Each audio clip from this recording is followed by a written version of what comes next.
Môre sê Radio Fynbos luisteraars. Nou, ek het gister vinnig daaraan geraak dat roofvoëls basies 'n voorstelling is van die vyand wat op ons afkom wanneer ons in worship is, wanneer ons in gebed is. Jy sal saam met my stem, hoeveel keer as ons bid, dan is dit asof iets ons aandag wil weglei. So ons kom by daardie plek van Matteus 5 vers 23 tot 24. As jy jou gawe na die altaar bring en dit val jou daarby dat jou broer iets teen jou het, laat staan jou gawe daar, gaan versoen jou met jou broer, kom terug en bring jou gawe. Hier is 'n baie belangrike woord om vir jou en vir my te sê, dat as ons na daardie skatkis toe loop, om ons gawe vir die Here te gee, daardie tiende, daardie offerande, daardie first fruit, daardie bydra, dan dink ons baie keer, en ongelukkig is daar ook predikers wat dit verkondig, dat jy dan eers geseënd gaan wees.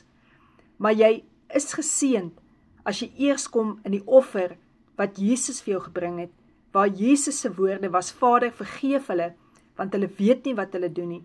Want as jy in daardie plek kom van vergifnis deur mense wat ook al aan jou gedoen het, kan dit wat hulle aan jou gedoen het nie meer langer binnekant jou bly nie. Jy kan wees wie jy wil. As jy bewus is daarvan dat iemand iets teen jou het, is dit nie lekker om saam met daardie mense in die kerk te wees, of saam in daardie familie of huis of 'n werksplek nie. Dit is asof dit ons vrede steel, en solank ons die vrede het nie, sal ons nooit ten volle God se beloftes kan inneem nie.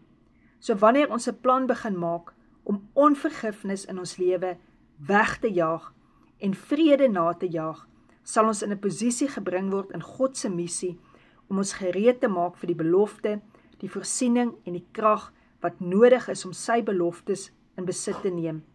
Gaan dink bietjie hoe lank moes dit vir Abraham geneem het om daardie diere in twee te sny vir die offer.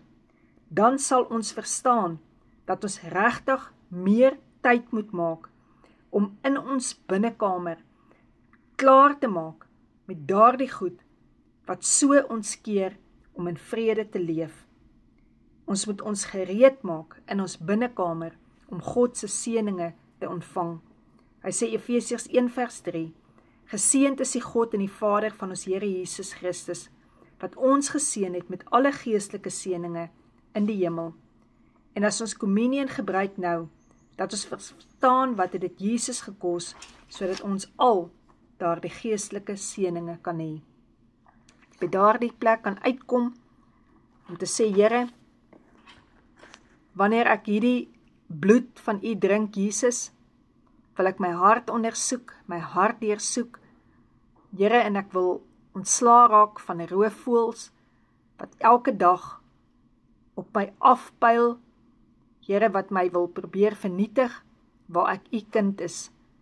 En daarom, Here, wil ek loskom vanoggend van wat mense aan my gedoen het. En ek wil vir U sê dankie vir U bloed wat die volmaakte offer is, wat ek kan vryspreek en dat ek ook my vergifnis kan vat by U. Here, ek is ook jammer wat ek doen. Here, waar U vir my geoffer het om 'n lewe van oorvloed te kan hê en ek het soveel keer opmors, wil ek vir U volgend sê, dankie dat ek kan regmaak as ek U bloed nou in my inneem.